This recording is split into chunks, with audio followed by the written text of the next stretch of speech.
Welcome back to Wickerson Studios. I'm going to post this video. It's a summary of kind of the Brickworks facade in the beginning of the first script I'm going to use, parametric script.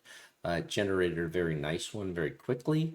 And what I did was I just said, let's start here, focus on only the brick wall and stack it in an interesting trigonometric and parametric way. Write the script only for this operation and list the brick geometries and list the operation and list of brick geometries in the Python node in Grasshopper. And it did that. And it produced, right off the bat, it produced this script right here. So pretty simple. And it just used a little trigonometric sine curve and generated what most people are accustomed to as bricks and lined it up, but they're all straight up and down. So that was no big deal. So and I said, good, but make every other row shifted. So bamf, the next one, you'll see that every other row is shifted. There it is. There it is. And it alternates. Done. Just and the code just writes perfectly in like a matter of like 50 scripts. Okay, good, but rotate the bricks so that they face the normals. So boom. And that's what it did there. We don't need to run it. We just want to look at it. The script I then transfer over. So there you go. You're starting to get that kind of move. So the bricks pivot one way and the next. It's kind of funky how it does it. It would change depending on different facades, but otherwise it's kind of nice how it happened. You can kind of follow this along and see how it kind of put the brickwork in. And that'd be fun to mortar and make that wall. I think that would be kind of fun. Let me just zoom extends all again. So we get the front, we get the side facing bricks, and because they're kind of wobbly, kind of see what's happening here. And that's it. And then what did I say after that? I kind of went down and I was like, okay, fantastic. But can you make the wall undulate trigonometrically as it rises higher? So that's exactly what it did on the last one, the second last one. Yeah, I think that was the last one. So you can see that kind of shifts in and out, up and down. And you can have some variables that it hard-coded as amplitude, frequency, and vertical frequency. So there's the model. And so I simplified it down to this one to make it a little smaller so it would run a little faster. Let's zoom in. And pretty nice little wall. And then all I did was go into the script itself and then manufacture from the script it gave me, because it gave me a script like this one, which is all hard-coded. So all I did was just know if it wanted a point or if it wanted a list of numbers and floats and integers. So pretty simple. And I said that was a great job, and that was it. So there you go. Script written, put in place. And you've got a pretty nice script that I think I flipped it over in the wrong way. No, that was it. How do I get this to center? There we go. Well, I can center it like this. Just grab this one. There we go. So there's your nice brick wall. And you've got the points to begin with. You've got the points if you want to extend the wall longer. You can extend that out this way. And I'll just keep going, but I'm going to keep it fairly tight at 23. I can put the height up from 10. I can add to it. I can change the brick scales. And probably the best way to rotate the bricks would just be changed like this. Or if you want a vertical brick, change the Z to the 10 and put the Y. Oops, that's not what I wanted to do. Let's get rid of here. Let's put the 10 on the Z. And there you go. You got vertical bricks. If you want to stack that way, maybe we'll just stay with that for a while because that looked kind of fun. And alternating halfway through the width of the brick. And then you've got this wonderful gap between the bricks, which I'm keeping fairly small, but you can make it as big as you want, which would make for less bricks. This would make for more bricks. This would just push them out of the gap for more mortar or whatever you want to put in between. So keep that fairly small and you should be all right. And then, and I think the gap is not, yeah, the gap's all round, which is really nice.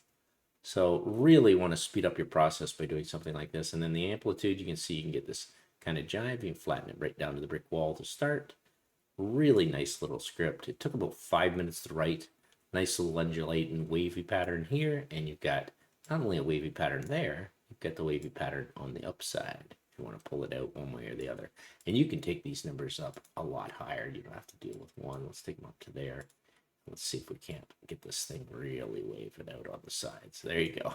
So let's go a little funky. And then when you put the amplitude on that, it should be kind of fun to see how that goes.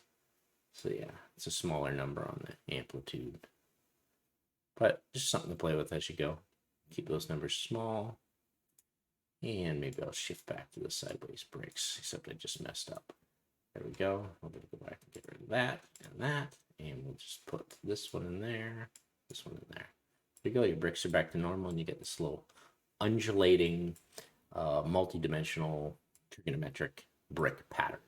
And that is it. That is all. And it wrote itself fairly quickly and produced, if we take a look at the code, produces a very nice, and I'll post this one on the open source. And I'll keep going with, I think, some brick facades for a while because they're kind of fun. So yeah, 60, 65, 66 lines of script. And that's it. That's all you need to do. So what I'm going to do is I'm going to go here to this pattern, and I'm going to just run it off of here, and I'm going to call this brick facade 2, and it's continuing the facade. Maybe I'll facade 002, because that'll be our next one, so we'll just put it in there. And it's ready to go in a Python script. We just have to alternate what it is, and I don't like looking at it while I do it, but let's see if it can. Great. But can you use complex trigonometric polynomial mathematics to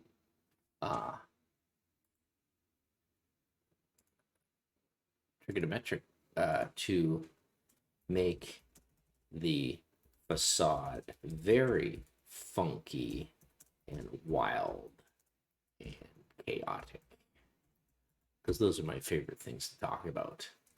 Well, let's see what it does. Let's see what it says back to me in its human voice. Certainly, we can add complexity to the wall by introducing more complex trigonometric manipulations. However, be aware that making the wall wild and chaotic might result in bricks overlapping and hanging in the air, depending on the parameters chosen. Let's incorporate complex trigonometric polynomial to the equation in the facade. And it did that at some point throughout here. The only problem I don't like with this is, you'll see, is you have to slide that. It's such a pain in the butt, because you can't shrink the text in here. So somewhere within that awesome math, there should be something worth looking at. But let's see where it added. And it hard-coded things, which is fine. We can alternate back the brick side, the amplitude, and everything. We don't have to. We can keep it to what it is. Yeah, we'll just grab everything above all the way up to, this drives me crazy when that happens. So we're going to grab, let's just copy the whole code. Go into here, make this big. This is such a wild tool now, like for those that want to play. Let's put the whole thing in here, and this should be fine to the import, but let's comment out the hard-coded parameters, and the hard-coded's here. I think we're good. And let's just put a space in there so I can see the change, and let's hit test. And what happened is not defined. The name create sine wave wall is not named. What did I do? I did not import the whole thing. If it starts with, well, maybe I did. Create.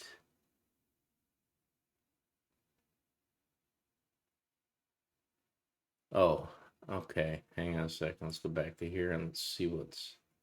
Oh, continue generating. I'm such a fool. This is the end. Bricks complex. It might have changed. So we're going to take this area after the call. We'll hit copy. And we'll go back into the C script and we'll put that here. And we'll see if that doesn't work, and that should have worked. So let's see if it gave us, holy moly. And that's what complex trigonometric polynomials will do your brick wall. But just something to play with. I mean, you can try toning that down. You can try ranging that back so it actually is readable. So that's really what's blowing it out of the woodwork. You're starting to get a really nice funk that you weren't getting in the last one. So that's what we wanted. We wanted to go from this kind of controlled trigonometric pattern to a complex trigonometric polynomial pattern. And so you have to just kind of deal with that as you go. This is the amplitude, which I thought would still change it. Oh, I need to be looking at the one we're looking at. Look at that. Look at that wall. This is like a Daniel Christev dream. What a nice wall. Totally different in the gaps. We can keep the same. But let's just compare what we can do with that one and that one. And that's just a little different frequencies. And let's see what kind of math we're looking at in there. Very exciting. At least I find it very exciting. So somewhere within here, there we go. Got some kind of funk going on here right through there. Sine, frequency, cosine. Yeah, it really did a nice thing in here in the derivative, which should have added to it. I think that's pretty good. All right. So more control, more fun, more functionality, and a more interesting brick wall when you're done. So let's just bake it. And there you go. Nice. What a wild wall. A lot more interesting than the last one. Maybe I will take this one and just do a little group. So we can slide that one back. Actually, maybe we'll slide it more in this direction. Get it out of the way. And then we'll go back to our other one. And take that to a bake. We'll do that as a group. There we go. Okay. And we've got those guys. We'll move them up here. So out of the way. And then let's go back to this one. And let's throw it on a gap can be the same. Let's do an amplitude of, yeah, a little farther. 6 was what it was. 7's pretty wild. 8 is even wilder. Oh my goodness. Let's see if we can't take that to a rational number and see if it undulates in there. No, it's still integered. Oh, it's still fine. Yeah, it's trying to jive in there a little bit. A little funkier. Let's take the frequency up. Holy moly. Holy wild wall. Okay, so now it's getting pretty wicked. It's nice to see what's happening there. Maybe I should have it on a few other views. Totally obliterates. Like just like blows itself to. Let's try and get a form that we can kind of see. And then let's take our vertical frequency up real high and see if that does anything. I don't see any vertical frequency change on this one. Yeah, let me just see if I can't. No, the vertical frequency isn't doing anything. The T, which makes me wonder if there's a T input. No, there's no more vertical frequency. Yeah, so it doesn't need one. I could apply a vertical frequency to it, but it's not here. So that's why that's having no effect. So that doesn't really need to be there. So I will cut it out on that one.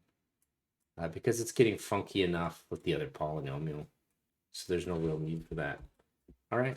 And let's just see if we can't play with that explosion. Now you're just playing with a pretty wild brick wall. There's one I like. Take that. Do a bake. Okay. There you go. That one over. There we go. Yes. And then we'll just finish up with one that we don't bake. Yeah, something that's just nonsensical. Maybe it'll find a way to kind of sort itself out again, but I just don't think it will. Wouldn't that be nice if it did? I'm tempted to just mess with it with pi, because why not? That's all you gotta do. No, it's just gonna give it a multiplier. Yeah, and it's just too wild and big a number. Gotta stay real low. Yeah, I don't think that matters at all. So let's get rid of that. Sometimes pi does some magic in here, and I always like slipping it in. Very small frequency. There you go. Nice little subtlety right there. Like that one. Well, that's it. And we'll just take that to a little bake. All, yes. And leave that script. We'll do the whole script here, which is the facade 2. That's the one we worked on. That would have more of a complex polynomial. And those are our shapes. Maybe I'll go down here and see what they look like as a technical view.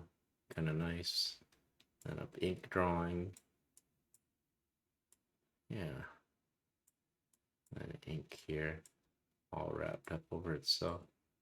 Nice. Maybe we'll go here for, I don't know, X-ray. Nah. Artistic? No. Actually, the artistic's kind of nice. Which means I don't really want to do it here. Nice. Little brick foundations. Anyway, that's it. I'll leave it. It came from this script. More complex Python script. Doesn't have to be too big to look at it. It's right there. And get a nice little shape here to go from. And we'll do this one. There we go. And we'll get our nice little tiny. Yeah, that should be enough. Put this one around here. Trying to get it centered so it just looks decent, but there you go. There you go, a little bit of everything. Shrink it down. Nice. 4 different walls. Parametrically off of this one. You can do some really wonderful work with that. So that's it. And I think we're still generating.